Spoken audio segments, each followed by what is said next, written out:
따라하겠습니다. 최고의 하나님께 최선의 예배를, 최고의 하나님께 최선의 예배를. 오늘 또 최고의 하나님께 최선의 예배를 드리는 여러분 모두에게 말씀이 들리는 은혜와 그 말씀이 믿어지는 축복과 그 말씀이 여러분의 삶 가운데로 옮겨지는 최상의 은혜와 축복이 부어지게 되기를 예수님의 이름으로 간절히 축복합니다. 옆에 분에게 인사하겠습니다. 말씀이 들려야 축복입니다. 네, 한 번 더 하겠습니다. 참말입니다. 먼저 우리 잠언 29장 18절에 있는 말씀을 함께 같이 보겠습니다. 시작. 묵시가 없으면 백성이 방자히 행하거니와 율법을 지키는 자는 복이 있나이다 라고 말씀하고 있습니다. 여기 보면은 묵시라고 하는 단어가 먼저 나오는데, 이 묵시라고 하는 단어를 히브리어로 보니까 카존이라는 말로 사용하고 있습니다. 카존이라고 하는 것은 하나님의 비전, 하나님의 꿈, 하나님의 계시를 가리켜 말할 때 카존이라는 말로 사용하고 있습니다. 자, 그런데 이 하나님의 비전, 카존이 없으면 백성이 방자히 행한다라고 말씀하고 있는데, 이 방자히 행한다라고 할 때 방자라고 하는 것은 이방 밑에 방자를 놓고 이야기하는 것이 아니고, 방자라고 하는 뜻을 사전적인 의미로 찾아보니까 이렇게 설명을 하고 있어요. 어려워하거나 조심스러워하는 태도가 없이 무례하고 건방지게 제멋대로 행동하는 모습을 가리켜 방자히 행한다라고 말하고 있습니다. 이 부분을 백성이 방자히 행한다라는 말을 영어 성경에 보니까 이렇게 얘기해요. The people perish라고 얘기를 하는데, perish라는 말, 쇠퇴하다, 멸망하다라는 말로 해석을 하고 있습니다. 다시 말해서 여러분, 하나님께서 주시는 비전, 이 카존이 없는 교회는 쇠퇴하게 된다라는 거예요. 사업체도 마찬가지입니다. 사업장에 비전이 없으면 그 사업장은 곧 쇠퇴하게 된다라고 말하고 있죠. 우리 인생도 마찬가지입니다. 비전이 없는 인생은 쇠퇴하고 멸망할 수밖에 없다라고 말씀하고 있는 겁니다. 자, 그런데 이거와는 반대로 묵시가 없으면 백성이 방자히 행한다라고 말하는데, 그 반대로 그 다음 말씀이 뭐예요? 그의 율법을 지키는 자는 복이 있다라고 말씀하고 있는데, 여기서 율법을 지키는 자는 라고 할 때 이 율법도 똑같은 카존, 비전이라는 말로 사용하고 있는 걸 볼 수가 있습니다. 자, 그래서 하나님의 비전이 없으면 페리시, 멸망하게 되지만 하나님의 비전이 있는 사람은 복이 있다라고 잠언 29장은 우리에게 말씀해주고 있는 겁니다. 그러므로 저는 여러분들에게 하나님께서 주시는 말씀, 하나님께서 주시는 비전이 있으시기를 주의 이름으로 축복합니다. 자, 그러면 우리가 여기서 조심해야 될 것이 하나가 있어요. 이 비전을 우리가 말하고 있는데, 비전과 야망을 착각해서는 안 된다는 거예요. 비전은 뭐고 야망은 무엇인가, 이것을 우리가 구분할 수 있어야 되는데, 비전과 야망을 한번 보여주시겠어요? 야망은 뭐냐면 내가 꾸는 꿈을 가리켜 야망이라고 말합니다. 내가 그래도 대통령까지는 올라가야지, 이건 야망이죠. 내가 그래도 여수시에서 시장 정도는 한번 해봐야 되지 않겠나 라고 말하는 것, 이것도 야망입니다. 그러나 비전은 내가 꾸는 것이 아니라 받는 것임을 믿으시기 바랍니다. 하나님께서 보여주시는 것을 가리켜 비전이다라고 말하고 있다는 거예요. 반대로 또 야망의 주어는 언제나 자기 자신이에요. 야망은 언제나 내가 주인공이고 내가 주제이고 내가 주어가 된다는 거예요. 그러나 비전은 언제나 하나님이 주어이시고 하나님이 중심이시고 하나님이 핵심이심을 믿으시기 바랍니다. 그래서 이 사도 바울은 사도행전 26장 19절에서 우리에게 이렇게 말씀해 주고 있어요. 같이 함께 볼까요? 아그리빠 왕이여, 그러므로 하늘에서 보이신 것을 내가 거스를 수가 없습니다 라고 말하고 있어요. 여기서 하늘에서 보이신 것이 뭐예요? 바로 카존, 비전이라는 거예요. 하늘에서 보이신 것을 비전이라고 한다면 내가 그것을 거스를 수 없고 순종할 수밖에 없습니다. 이것을 사명 미션이라고 얘기하고 있는 것입니다. 그러므로 여러분, 비전은 내가 보고 싶은 것을 보는 것이 아니라 하나님께서 보여주시는 것을 마음에 품는 것, 그것을 비전이라고 말합니다. 그리고 마음에 품은 그것을 순종하고 순복하고 지키며 살아가는 걸 사명이라고 말씀하고 있는 겁니다. 그러므로 바라기는 우리 광림교회가 우리가 꿈꾸는 교회, 내가 꿈꾸는 교회가 아니라 예수님이 디자인하신 교회가 되기를 축복합니다. 또한 나의 야망을 이루는 삶이 아니라 하나님의 뜻을 이루는 삶을 살아내시기를 축복합니다. 그리고 사람들이 부러워하고 사람들이 자랑하는 명함이 아니라 하나님이 자랑하시는 믿음을 소유하는 여러분들이 되실 수 있게 되기를 예수님의 이름으로 간절히 축복합니다. 자, 그러면 여러분, 우리가 하나님께서 주시는 이 가존, 하나님께서 주시는 비전을 알기 위해서는, 보기 위해서는 어떻게 해야 될까요?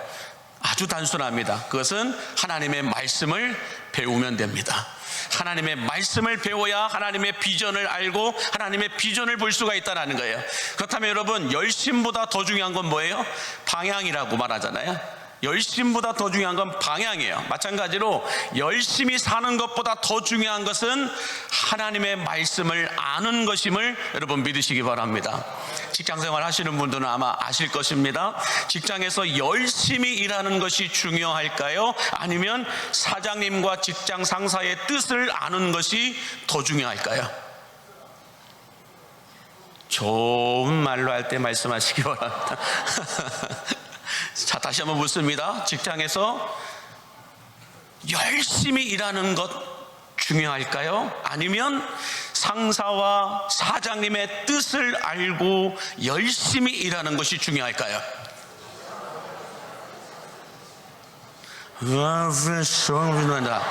이렇게 말씀하시면 제가 곤란합니다.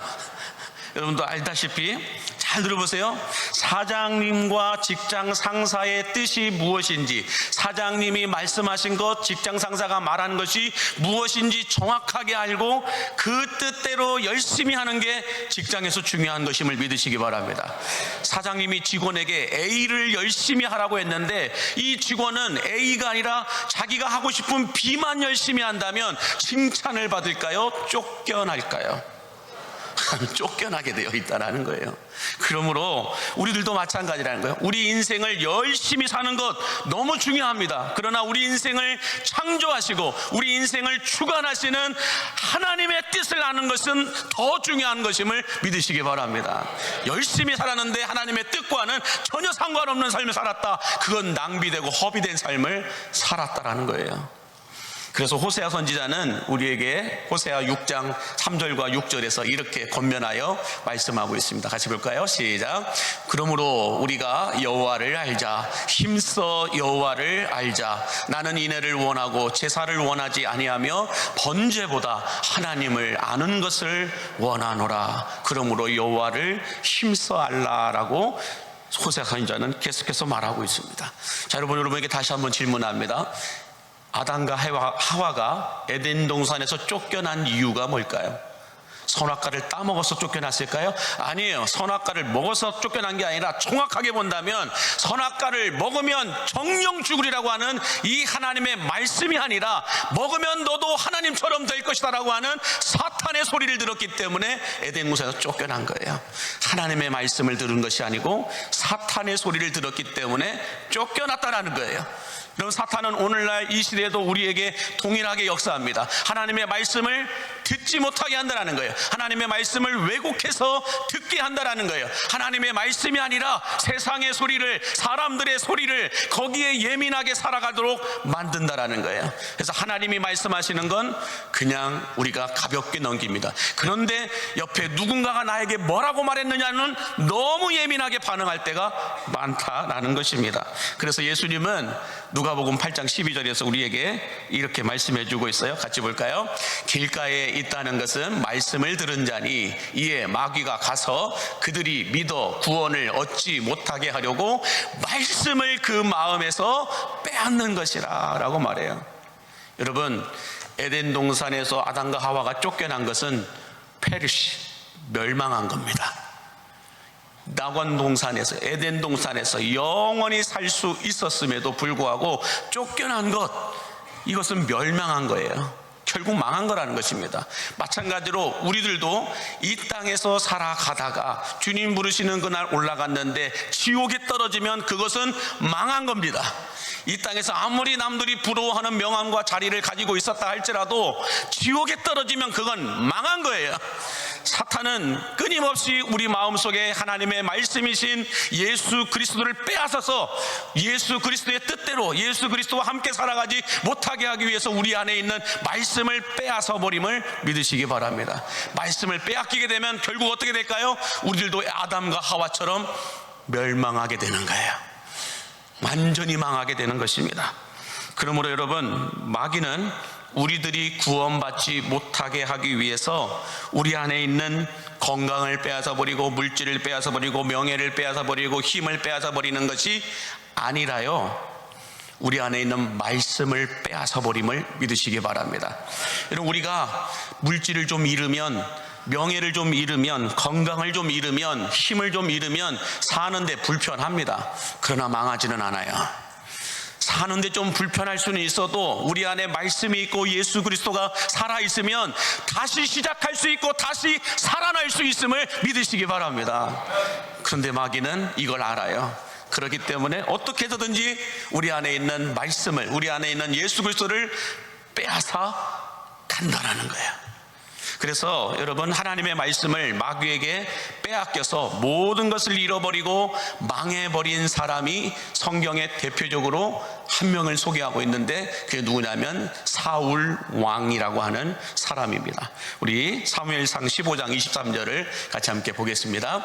이는 거역하는 것은 점치는 죄와 같고 완고한 것은 사신 우상에게 절하는 죄와 같음이라. 왕이 여호와의 말씀을 버렸으므로 여호와께서도 왕을 버려 왕이 되지 못하게 하셨나이다 라고 말씀하고 있습니다. 왕이 하나님의 말씀을 버렸기 때문에 사무엘 선지자를 통하여서 이렇게 하면 안 됩니다 라고 말했지만 사울 왕은 자기가 해버렸어요. 자기가 제사를 드려버렸어요. 말씀을 버렸어요. 그러자 하나님도 사울 왕을 버려버렸습니다. 그러므로 여러분, 아담과 하와가 하나님의 말씀이 아니라 사탄의 소리를 들음으로 인하여 온 인류의 죄가 시작하게 하였듯이, 또 사울 왕이 하나님의 말씀을 버림으로 인하여 그가 가졌던 모든 영광을, 모든 명예를, 모든 축복을 다 빼앗겨 버렸듯이, 오늘날에도 마귀는 우리들의 마음속에 있는 하나님의 말씀을 빼앗아감으로 말미암아 아담과 하와 때처럼 우리 속에 하나님의 말씀을 빼앗고 그 속에 세상의 욕망과 욕심과 욕구를 채워놓음으로 말미암아 우리로 하여금 모든 것을 잃어버리고 모든 것을 빼앗겨버리고 모든 것이 망할 때까지 하나님의 말씀을 듣지 못하게 하고 하나님의 말씀을 배우지 못하게 함을 여러분 기억하시기 바랍니다. 그래서 우리는 하나님의 말씀을 빼앗기지 않기 위해서 다윗의 교훈을 들어야 됩니다. 다윗은 시편 119편에서 그 많은 절수를 할애하면서 하나님의 말씀이 무엇인지, 주의 말씀은 무엇인지를 우리에게 말씀해주고 있는데, 대표적인 몇 가지만 말씀을 드리면 한번 띄워주실까요? 119편 11절부터 볼게요. 내가 주께 범죄하지 아니하리하여 주의 말씀을 내 마음에 두었나이다. 이 말씀은 나의 고난 중에 위로라. 주의 말씀이 나를 살리셨기 때문이다. 주의 말씀은 내 발의 등이요 내 길의 빛이 되시나이다 라고 말씀하고 있는 거예요. 그러므로 여러분, 시편 1편에서 다윗이 먼저 고백합니다. 여호와의 말씀을 즐거워하십시오. 그리고 그 말씀을 주야로 묵상하십시오. 묵시가 없으면 백성이 방자히 행하겠지만 다윗처럼 주의 말씀을 마음속에서 지키고 그 말씀 따라 살아갈 때라야 우리에게 복이 있는 삶을 살아갈 수 있게 하여 주심을 믿으시기 바랍니다. 그러므로 말씀이 없으면 우리는 방자히 행합니다. 방자히 행한다는 것은 쇠퇴하고 멸망하게 된다는 거예요. 남들에게 제멋대로 건방지게 무례하게 살아가는 모습도 있지만 실제는 그게 아니고 쇠퇴하고 멸망하게 된다는 거예요. 말씀이 없으면. 그런데 말씀이 있으면 복 있는 사람으로, 하나님은 우리를 살아가게 하여 주심을 믿으시기 바랍니다. 자, 그러면 여러분, 하나님의 말씀을 배워야 한다라고 말씀하고 있는데, 배워야 하나님의 비전이 무엇인지, 하나님의 카존이 무엇인지 안다라고 말씀하고 있는데, 그러면 여러분, 무엇이 하나님의 말씀일까요? 무엇을 하나님의 말씀이라고 할까요? 20세기의 신학자라고 하는 칼 바르트라고 하는 사람이 말씀의 삼중성이라고 하는 이 내용을 가지고 말씀이 이것이 말씀이다라고 하는 세 가지를 구분해 놓고 이야기하고 있는데, 첫 번째는 계시된 말씀, 예수 그리스도가 하나님의 말씀이다라고 말해요. 두 번째는 기록된 말씀, 바이블, 성경이 하나님의 말씀이다라고 얘기하고, 세 번째는 선포된 말씀, 이 주일의 예배 가운데 선포되어지는 주의 종들의 말씀이, 설교가 하나님의 말씀이다라고 칼바르트는 이야기하고 있는데요, 이 세 가지를 좀 생각해 보기를 원하는데, 첫 번째로 계시된 말씀이 하나님의 말씀이다라고 말하는데, 이 계시된 말씀은 예수 그리스도이십니다. 성경을 다 쥐어짜봐도, 온 세상을 다 쥐어짜봐도 예수 그리스도만 남게 되어 있음을 믿으시기 바랍니다. 하나님이 그렇게 창조해 놓으셨다는 거예요. 자, 그래서 요한복음 1장 1절과 14절에 보면 우리가 잘 알고 있는 말씀이 이렇게 합니다. 시작. 태초에 말씀이 계시니라. 이 말씀이 하나님과 함께 계셨으니 이 말씀은 곧 하나님이시니라. 말씀이 육신이 되어 우리 가운데 거하셨는데, 그분이 누구라는 거예요? 예수 그리스도시라는 거예요. 이분은 태초부터 있었다는 거예요. 태초부터 말씀이 계시니라. 이 말씀이 곧 하나님이신데, 이 말씀이 육신이 되어 우리 가운데 오신 분이 예수 그리스도이시다라고 말씀하고 있는 겁니다. 그러므로 예수님이 곧 하나님이심을 믿으시기 바랍니다. 예수님이 곧 말씀임을 믿으시기 바랍니다. 예수님이 말씀의 전부이시고 예수님이 말씀의 완성이심을 믿으신다면 아멘 하시기 바랍니다. 그래서 예수님은 율법의 완성자로 이 땅에 오셨다라는 거예요. 자, 두 번째로 기록된 말씀을 칼바르트는 이야기하고 있는데, 기록된 말씀은 우리가 읽고 있는 성경이 하나님의 말씀이다 라고 말씀하고 있는데, 자, 그렇다면 오늘 우리가 보았던 본문의 말씀 시편 19편에 기록된 말씀은, 이 말씀이, 기록된 말씀인 성경이 우리에게 주는 유익이 무엇인가를 소개하고 있는데, 우리 함께 7절에서 9절 같이 함께 보도록 하겠습니다. 여호와의 율법은 완전하여 영혼을 소성시키며 여호와의 증거는 확실하여 우둔한 자를 지혜롭게 하며 여호와의 교훈은 정직하여 마음을 기쁘게 하고 여호와의 계명은 순결하여 눈을 밝게 하시도다. 여호와를 경외하는 도는 정결하여 영원까지 이르고 여호와의 법도 진실하여 다 의로우니라고 말씀하고 있습니다. 자, 여러분 보세요. 기록된 이 하나님의 말씀, 성경이 우리에게 주는 유익이 있는데, 그 첫 번째는 뭐라고 얘기하고 있어요? 우리 영혼을 소성시킨다라고 말씀하고 있습니다. 우리 영혼을 소성시킨다라고 말씀하는데, 이 소성이라고 하는 단어는 다른 말로 말하면 살아나게 하다, 깨어나게 하다라고 하는 뜻으로 사용하고 있습니다. 그래서 우리가 잘 알고 있는 디모데후서 3장 16절에 뭐라고 말씀하나요? 모든 성경은 하나님의 감동으로 되었다라고 말씀하는데, 여기서 하나님의 감동이라고 하는 이 단어를 히브리어로는 루아흐라는 말로 사용합니다. 루아흐라고 하는 것은 하나님의 생기, 하나님의 숨, 이걸 가리켜 말해요. 다시 말해서 라고 하는 하나님의 숨을 이 감동, 하나님의 감동이라는 말로 표현하여서 쓰고 있는 걸 볼 수가 있습니다. 다시 말해서 여러분, 우리가 사람이 의식불명 가운데 쓰러지게 되면 제일 먼저 병원에 가서 뭐부터 됩니까? 우리 간호사 선생님들 한번 얘기해 주세요. 좋은 말로 할 때 얘기해 주세요. 자, 의식불명의 상태의 환자가 병원에 왔어요. 그러면 제일 먼저 의사 선생님이 뭐부터 합니까? 산소호흡기부터 됩니다. 혼자 자가의 호흡이 불안정하고 힘들기 때문에 호흡을 도와주기 위해서 제일 먼저 산소호흡기부터 된다는 거예요. 그렇게 해가지고 호흡이 편하겠도록, 그러다가 호흡이 편해지고 가뿐해지면 의식이 돌아오고 깨어나게 된다는 거죠. 그러므로 이 성경은 우리 영혼의 산소 호흡기와도 같음을 믿으시기 바랍니다. 이 말씀이 우리에게 싹 배어지게 될 때, 우리가 읽게 될 때에 하나님의 숨, 하나님의 생기가 우리 안에 들어오면서 우리 영혼이 깨어나고 우리 영혼이 살아나게 됨을 믿으시기 바랍니다. 이것이 루아의 하나님의 감동으로 된 것이다 라고 말씀하기 때문에 이 성경을 읽으면 읽을수록 우리가 깨어나게 되고 읽으면 읽을수록 우리가 살아나게 되어서 내 영혼이 잘된 같이 내가 범사에 잘되고 강건하게 됨을 믿으시기 바랍니다. 성경을 읽으면 영혼이 잘 돼요. 영혼이 잘 되면 여러분의 범사도 잘되게 됨을 믿으신다면 아멘 하시기 바랍니다. 자, 그래서 예수님은 마태복음 4장 4절에서 우리에게 이렇게 권면하십니다. 시작. 예수께서 대답하여 이르시되 기록되었으되 사람이 떡으로만 살 것이 아니요 하나님의 입으로부터 나오는 모든 말씀으로 살 것이라. 아멘. 저는 하나님이 여러분에게 불어주시는 숨으로 생기로 살아나는 은혜가 있게 되기를 주의 이름으로 축복합니다. 자, 두 번째로 기록된 말씀이 우리에게 주는 유익이 무엇이냐, 성경이 우리에게 주는 유익이 무엇이냐, 그 두 번째는 우둔한 자를 지혜롭게 한다라고 말씀하고 있습니다. 여러분의 자녀들과 여러분의 손주 손녀들이 여러분들 우둔한 자가 아니라, 미련한 자가 아니라, 어리석은 자가 아니라 지혜로운 자가 되기를 원한다면 성경을 읽히시기 바랍니다.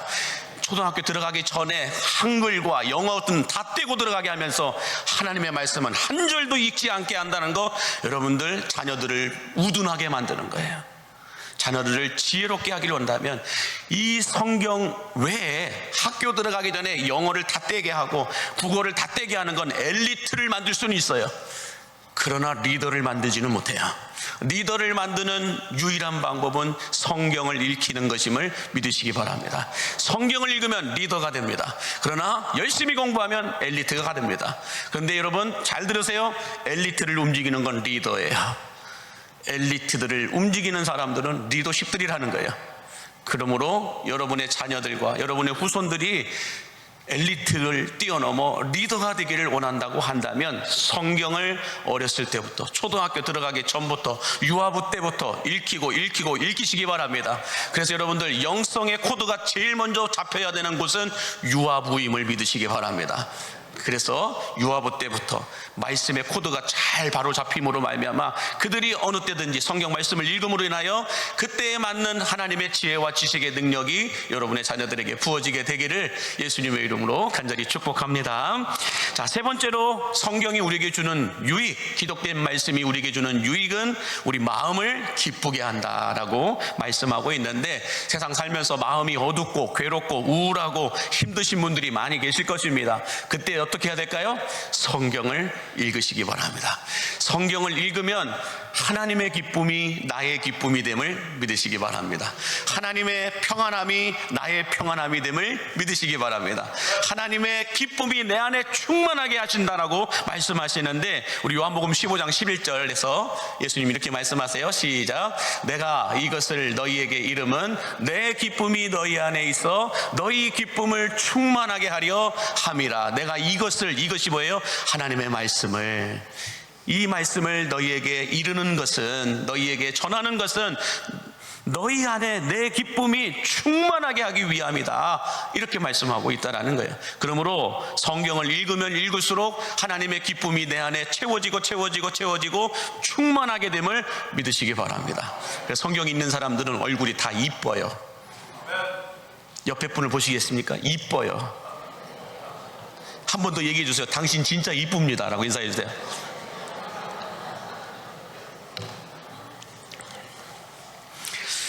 몇몇 분이 눈빛이 그래요. 그걸 이제 알았어? 이렇게 하시는 분들이 있는 것 같은데, 자, 성경을 읽음으로 인하여 하나님의 기쁨이 충만해서 이쁘게 됨을 믿으시기 바랍니다. 자, 기록된 말씀이 우리에게 주는 네 번째 유익이 무엇인가? 네 번째 유익은 우리들의 눈을 밝게 하신다라고 성경은 말씀하고 있어요. 여러분, 우리가 성경을 읽을 때 무엇을 볼 수 있는 눈이 밝아지게 될까요? 성경을 읽을 때 우리가 무엇을 볼 수 있는 눈이 눈이 밝아지게 될까? 그것은 예수님이 어떤 분이신지를 볼 수 있도록 눈이 밝아지게 됨을 믿으시기 바랍니다.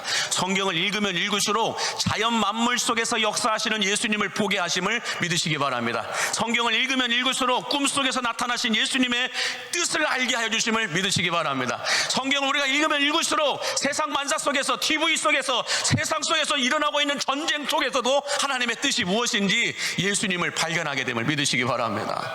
그래서 예수님은 요한복음 5장 39절에서 이렇게 말씀하세요. 시작.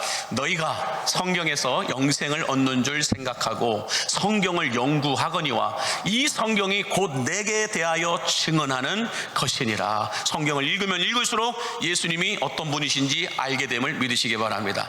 또 성경을 읽으면 읽을수록 예수님이 어떤 분이신지 보게 하시고 듣게 하시고 깨닫게 하여 주심을 믿으시기 바랍니다. 그래서 성경을 많이 읽는 분들은 보면요, 세상이 어떻게 운행되어지고 있는지를, 세상의 이치를, 세상의 섭리를 볼 수 있다라는 거야. 이 세상은 하나님이 운행하고 계심을 믿으시기 바랍니다. 하나님이 운행하고 계신다는 것을 믿으신다면 지금 이 세상에 왜 이런 전쟁이 일어나고 있고, 지금 이 세상이 왜 이렇게 악해져 가고 있고, 지금 이 세상이 왜 이렇게 엉망진창이 되어 가고 있는가를 볼 수 있어요. 그거 뭘까요? 예수가 필요한 시대라는 거예요. 예수님이 오셔야 될 시대가 되었다라는 거예요. 이것을 보여주시고 말씀해 주심을 믿으시기 바랍니다. 그래서 성경은 예수님이 어떤 분이신지를 증언하는 책입니다. 성경을 읽으면 읽을수록 예수만 보입니다. 예수만 말합니다. 예수만 만나게 됩니다. 그러므로 저희 광림교회가 성경을 배움으로 인하여서 예수님만 보이는 교회가 될 수 있기를 축복합니다. 목사가 보이면 위험해져요. 장로님들만 보이면 위험해져요. 교회 안에 성도들만 보이면 그 교회는 위험하다라는 거예요. 시끄러워지기 시작하고 분열하기 시작하고 여러 가지 여기저기서 울퉁불퉁한 소리들이 나올 수밖에 없어요. 그러나 성경을 배움으로 인하여서 예수가 보이고 예수를 드러내면, 우리 광림교회에서 예수만 보이면 하나님께서 날마다 구원받는 자들을 더하게 하여 주심을 믿으시기 바랍니다.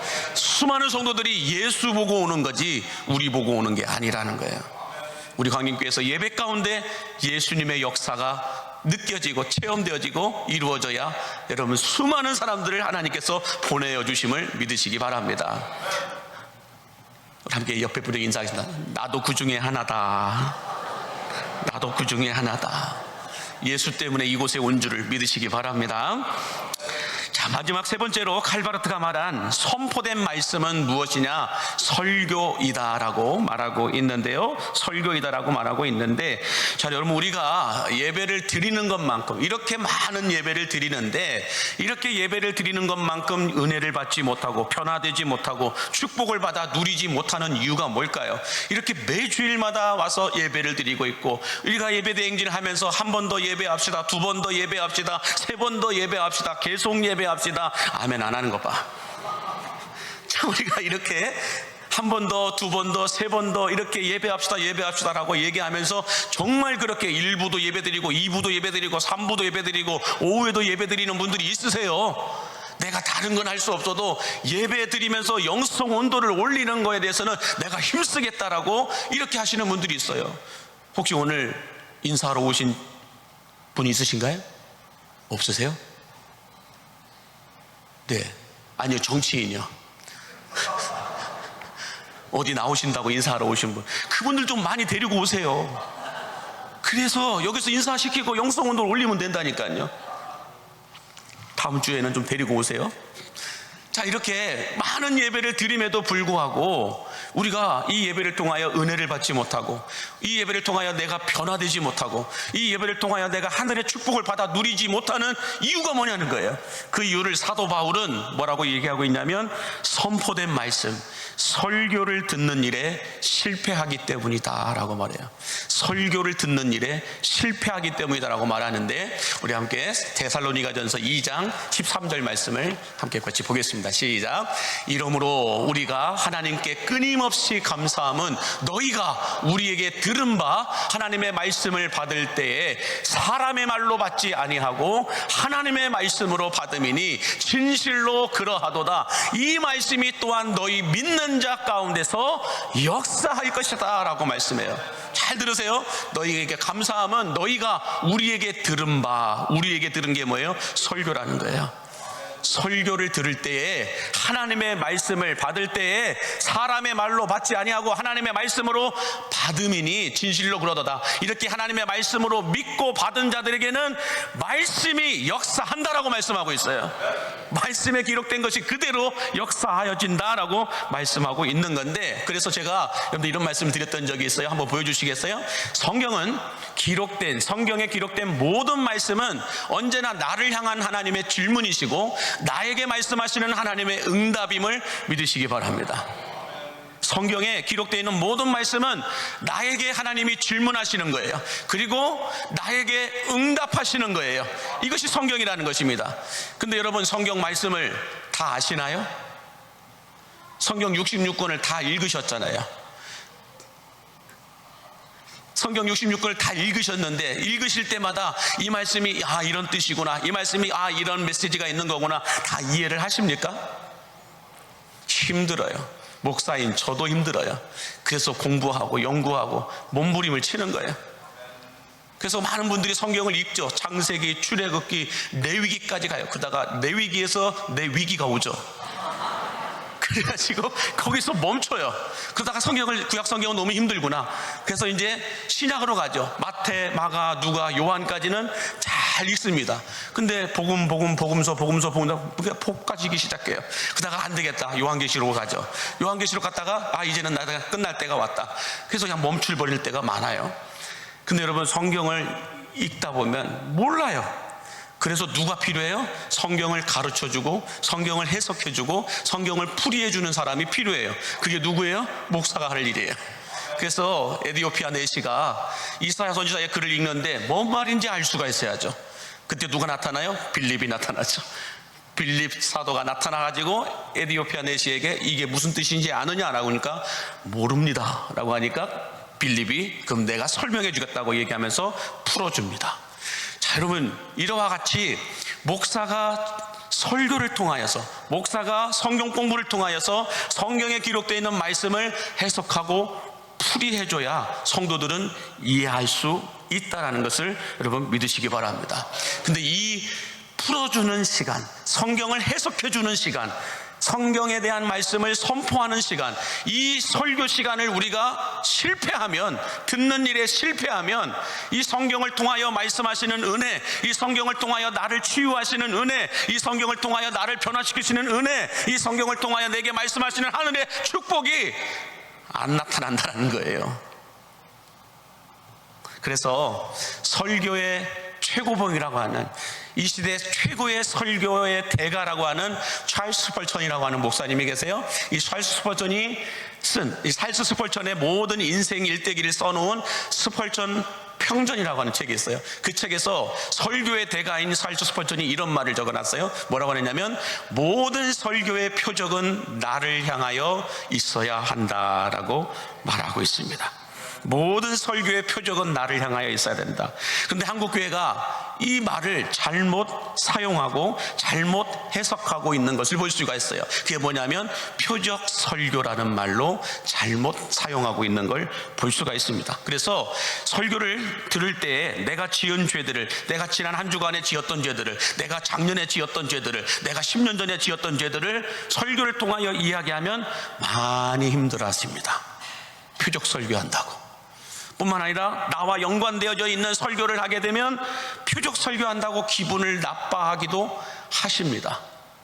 그러나 여러분, 성경은 분명하게 우리에게 표적 설교하라고 말씀하고 있어요. 히브리서 4장 12절을 함께 같이 보겠습니다. 시작. 하나님의 말씀은 살아있고 활력이 있어 좌우의 날선 어떤 검보다도 예리하여 혼과 영과 및 관절과 골수를 찔러 쪼개기까지 하며 또 마음의 생각과 뜻을 판단한다라고 말씀하세요. 자, 잘 보세요. 이 말씀은 계속 띄워주시겠어요? 자, 좌우의 날선. 성경은, 하나님의 말씀은 좌우의 날선 어떤 검보다도 예리하다라고 말해요. 칼이 있는데 한쪽만 예리하게 서 있고 반대쪽은 밋밋하게 되어 있는 것이 아니고, 성경 말씀은 양쪽 좌우에 다 날선 예리한 검이라고 말씀합니다. 이 말은 뭘까요? 설교를 전하는 자나 설교를 듣는 자 모두에게 날선 검이라는 거예요. 성경 말씀은. 이해가 되십니까? 성경 말씀은 칼과 같은데 이 칼이 한쪽에만 날선 검이 아니고 양쪽 다 좌우에 날선 검이어서 예리하다는 거예요. 이 예리한 검을 가지고 한번 다시 보여주시겠습니까? 어떻게 합니까? 좌우에 날선 검을 가지고 예리하여 혼과 영과 관절과 골수를 찔러 쪼개기까지 한다는 거예요. 여러분, 이렇게 예리한 날선 검을 가지고, 좌우의 날선 검을 가지고 찌르는데 안 아파요? 아파야 정상이에요. 이 날선검을 가지고 쪼개고 가르고 수술하는데 안 쓰려요? 아프다고요. 그게 정상이에요. 진짜 하나님의 말씀은 내 귀에 달기만 하고 내 마음에 평안함만 주시는 것이 아니고요, 진짜 하나님의 말씀은 때로는 나를 쓰리게 하고 찔리게 하고 아프게도 한다는 것입니다. 그게 진짜 하나님의 말씀이에요.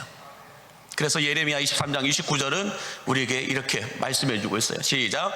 여호와의 말씀이니라. 내 말이 불같지 아니하냐, 바위를 쳐서 부서뜨리는 방망이 같지 아니하냐.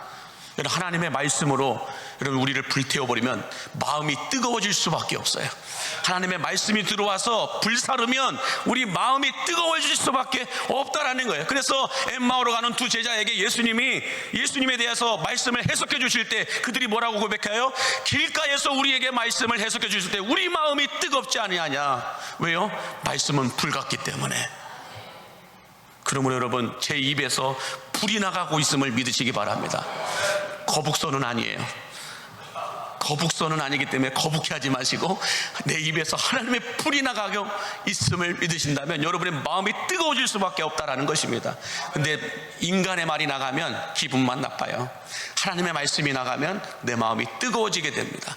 그리고 그 말씀이 진짜 내 안에 들어오게 되면 내 안에 고장나 있는 것들, 내 안에 아파 있는 것들, 어떻게 보면은 쓰리고 아픈 그 부분들을 수술하고 꿰매고 고치고 싸매시고 하는 이 작업들 가운데서 어떻게 된다는 거예요? 쓰리고 아프다라는 거예요. 근데 여러분, 이 말씀을, 이 설교의 표적을 내가 아닌 다른 사람에게 돌려버리면 여러분 엉뚱한 행동들이 나오게 됩니다. 그 대표적인 사람이 우리아의 아내 밧세바를 범했던 다윗이라고 하는 사람이죠. 다윗이 우리아의 아내 밧세바를 범하고 우리아를 아예 전쟁터에서 죽게까지 합니다. 그 광경을 보면서 하나님이 나단 선지자를 보내어서 다윗에게 이러한 비유를 들어서 표적 설교를 하게 하십니다. 그러자 이 표적 설교를 들은 다윗이 어떻게 반응하였을까요? 사무엘하 12장 5절에서 7절에 이렇게 말씀합니다. 시작. 다윗이 그 사람으로 말미암아 노하여 나단에게 이르되 여호와의 살아계심을 두고 맹세하노니 이 일을 행한 그 사람은 마땅히 죽을 자라 라고 말합니다. 그러자 나단 선지자가 뭐라고 해요? 다윗에게 이르되 당신이 그 사람이라 라고 말씀합니다. 성경은 표적하여 설교하라고 말합니다. 모든 성경의 말씀은 나를 표적으로 대상으로 설교하라고 말씀합니다. 근데 여러분, 저도 아파요. 좌우의 날선 검이다 보니까 하나님의 말씀이, 설교를 하면서도 하나님의 말씀이 좌우의 날선 검이다 보니까 목사인 저도 아파요. 왜요? 저도 이래저래 못 사니까. 제가 살고 있는, 내가 살아나고 있는 것만 설교한다면 설교할 거리가 별로 없을 거예요. 그럼에도 불구하고 하나님의 말씀이기 때문에 설교해야 될 때에 얼마나 힘들고 괴로운지 몰라요. 왜요? 저도 이대로 제대로 살지 못하고 있기 때문에. 그럼에도 불구하고 성도들 앞에서 설교를 해야 되는 이 마음이 쓰리고 아프고 힘들어요. 그럼에도 불구하고 설교해야 돼요. 그랬을 때 하나님의 치유가 일어나고 변화가 일어나고 역사가 일어남을 믿으시기 바랍니다.